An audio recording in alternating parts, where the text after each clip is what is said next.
Hello and welcome back to the Underrated channel. My name is Jor. I'm the host here, and I'm also the host of 88 Sats Radio channel. And on the Underrated channel, we have one clear mission: to become more underrated, doing more than paid for. That's kind of the overall theme to this channel: doing more than paid for, doing more than you get credit for, becoming more underrated. And today we're talking about self-confidence. This is the next chapter in the Napoleon Hill book, Law of Success, self-confidence. And so I actually spent about an hour this morning before the live stream looking for a good place to start this chapter. And I skipped about half an hour. Actually, it was about 40 minutes I skipped. Basically, he was talking about fears, and there's 6 fears of man and woman, and how that impacts the self-confidence, how that, kind of gets us off track. But I figured I'd just kind of skip through that because there was a lot there, and it would be like a week or two worth of material to get through, talking about the fears of man and how that impacts the psyche. So I decided to skip ahead here a little bit. We're 40 minutes jumping ahead here, but this one's going to be about 4 or 5 minutes long. So let me bring this up here. We'll get to it, and then we'll discuss here. So this is actually, the story today is about it's about rich people and their kids, and what having a lot of things given to you, what that does to your psyche and your self-confidence. And I think this is very applicable to Bitcoiners out there. I want you to think about this from a Bitcoin lens, in the sense that you're going to be very wealthy one day, or your family will be, maybe after you're gone, as long as you're able to protect your Bitcoin. But this might slightly change your plan here, and your, I guess, perception of what you're going to pass on in the future, and how it's going to impact those who you leave it to. So let's listen to this story, and then we'll discuss right after.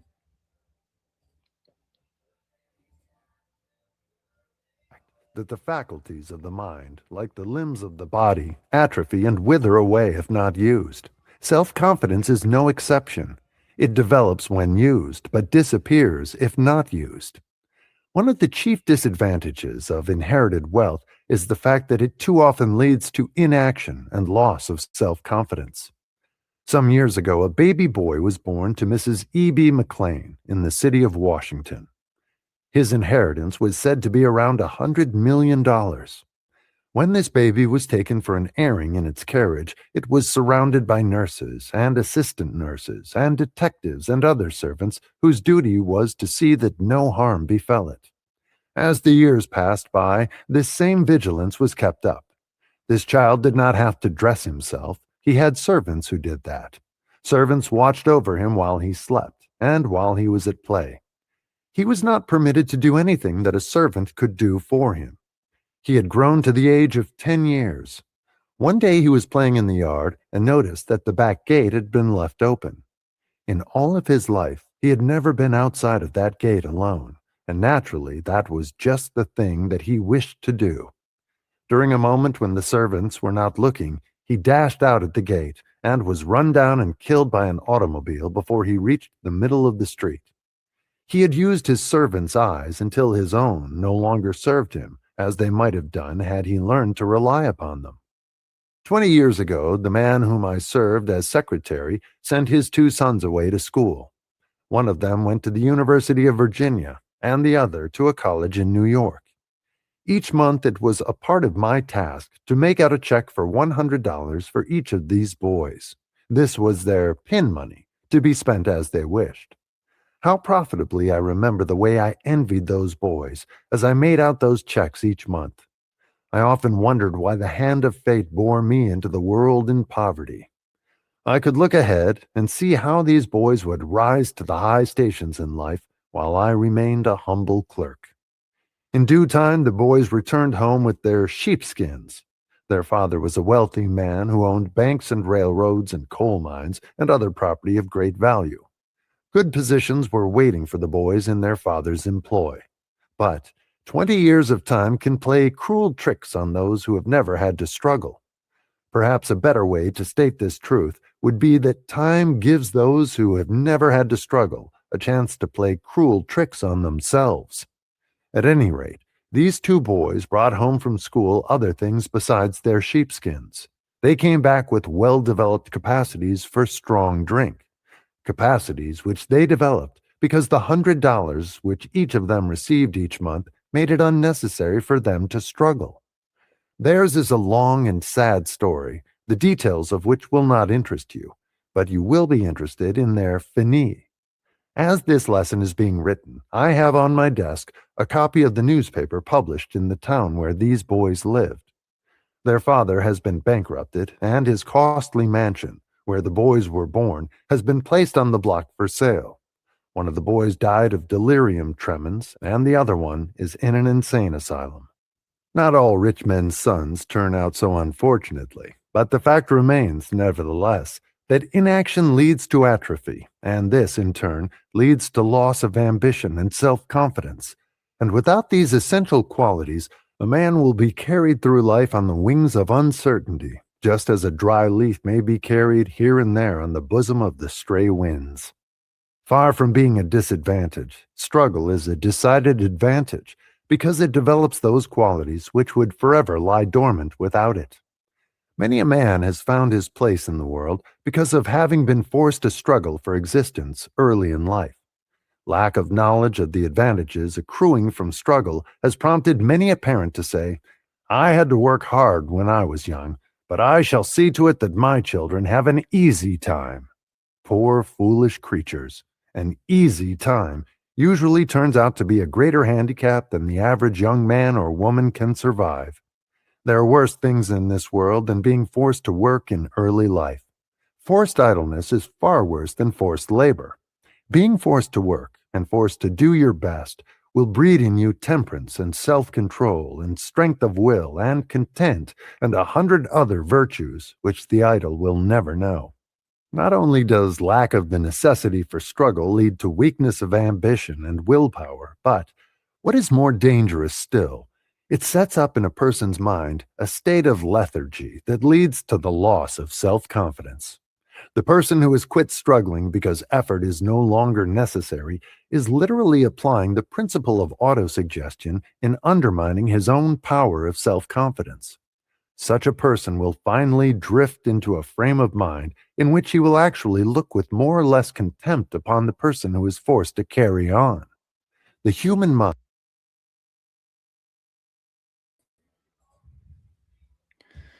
When you were listening to that, did you have anybody in your life growing up? The rich family? We had a rich family in our town, and it pretty much ended the exact same way as in the story, in the sense that everybody was kind of jealous of what they had, their house, their vehicles, everything that they owned. And then when I grew up, and it was about 10 years ago now, but the family ended up going completely bankrupt, splitting up, carnage everywhere. And I think as Bitcoiners here, especially, we have these dreams and aspirations and fantasies of passing on our wealth to our kids so that they never have to work like we did. And I just don't think that's a play. I don't remember any circumstances in life where somebody was given everything and they turned out to be not a good person, but wanting to be in that position. You know, from the outside perspective, everybody thinks I remember feeling it myself growing up.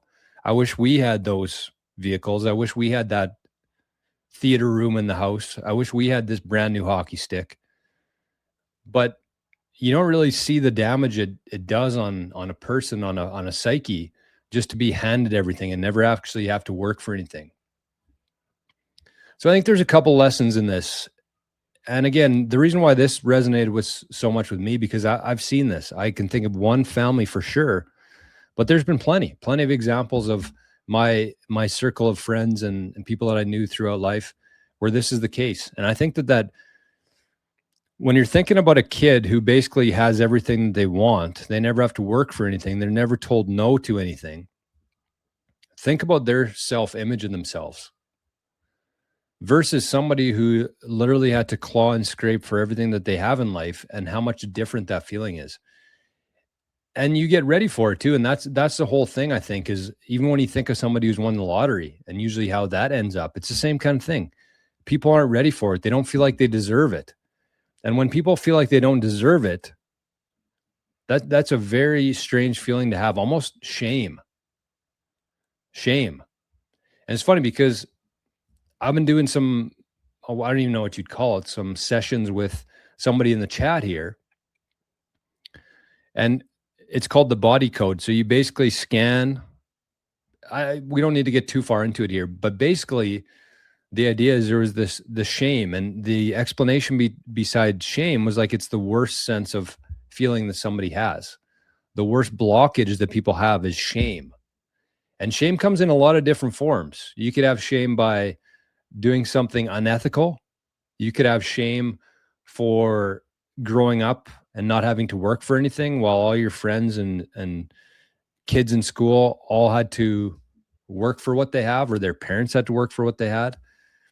Shame is a very dangerous thing, and it really impacts negatively the self-image. And so I think part of where I wanted to go with this today is just consider where we are today. Yes, we live in an age of the best it's ever been, but there's also a lot of struggle right now, and a lot of the struggle doesn't necessarily need to be there, but it is. The reality is that it's there right now. And I think if we consider this struggle that we're going through in life, the awakening, and that's, one of the things I think that leads a lot of people to truth and precious metals and Bitcoin eventually, is going through some struggle in your life. Many different forms, but that's usually what leads you to finding truth and essentially raising your consciousness level. And there's a lot of people around the world going through this exact same thing. So I would say that these last 3, 4, 5, 6 years have been very painful on a lot of people. And those who have struggled through that, through some of these images and stories and things we've seen, I think are going to pay big time dividends in the future. And everybody's going to go through that. I think that's the part that a lot of people miss right now, is that a lot of people are going to go through this exact same struggle that we went through already. And I think everybody's going to come out on the other side of it better. And this is kind of like my overlying theory on it all, is that it had to be this way. Everything had to be this way that we're living through right now. Because in order to make any change, you have to go through that struggle. You have to. There's no way around that. And so if there was just a switch that we could flip and everything went from shit to good, nobody would learn their lesson. We'd be going through the exact same thing in 10 or 20 years from now. And so I really think that there is something very big happening in the world right now that's causing us to go through this struggle. But I do think on the other side of this is going to be a much brighter future. And nobody's going to get through it. Nobody's going to be able to bypass it. And we shouldn't. I think that, in order for us to learn our lesson here, you have to feel that pain and struggle and have to want to find that truth that's out there. And again, if you consider the two sides fighting here, one side, I think, wants to keep everybody distracted for as long as possible so they don't go through that journey. But it's inevitable at this point. The genie is not going back in the bottle. Everybody's going through this struggle. And I think if you're watching the show today, if you've somehow stumbled across this channel, that means you've already gone through it, or you're in the process of going through it right now. And the last thing I want to say is to the Bitcoiners out there who think that you need to work your ass off here in the short time that you have here so that your kids and grandkids and their kids don't have to work, don't have to go through the struggle that you went through. But keep in mind that the struggle is what makes everything worth it. So do you really want to leave all this Bitcoin and all this wealth to your kids and their kids so they don't have to go through what you did? I don't know. What kind of life is that? So when you think about that, maybe you take a little bit of pressure off yourself and you say, hey, maybe I don't need to leave all this that I thought I did. Maybe I can actually enjoy my time here because I don't know when it's going to end. I don't know when this journey ends. And so why not just enjoy what I have, been through the struggle. The kids won't need, I don't really want them to give. I don't want to give my grandkids everything and them not have to work for it. That doesn't make any sense. Sounds good in theory, but when you see this play out in reality, it's a much different story. So I think that, again, if you're watching this channel, you probably are on the path to wealth in one way or the other. If you're committing time to watching channels and shows like this, you're probably going to be there. So just take a little bit of pressure off yourself. Number one, take some pressure off yourself. Whatever you pass down in the form of a scarce asset like Bitcoin is going to be worth more than you could ever imagine by the time they need it. And you don't want them to have a real easy life. You just don't. Numerous thousands, millions of examples throughout history show that. So take it easy on yourself. You don't need as much as you think. Enjoy the struggle. I think it's Alex Hormozi who says it's going to be a story you tell yourself in the future, that you were able to get through that. And that's the last thing, is that you need to give yourself a little bit more credit, I think, than most people have, because part of this journey here that we're on is having a very positive self-image of ourselves. That's kind of the whole chapter here, is having a positive self-image about ourselves. And so it's these things that we go through to say, hey, I got through that, so why can't I get through this? And if you're out there watching this, if you took a piece of paper and you wrote down everything that you've been through in your life, wrote them all down, and you say, okay, I got through that. It's a cakewalk now. And it's for real. And again, I had a big surgery done on my chest about 10 years ago now. And it was the most painful thing that I've ever been through, by far. But every time something happened after that, I would look to that and say, okay, well, I survived that. So there's absolutely no reason why I can't survive this now. And so it seems like the more scars, the more struggle you go through, the better off you're going to be in the future, because you've been through that already. You know that you can get through it again. And that has a very positive, if you use it correctly, a very positive reflection of your self-image looking back at you.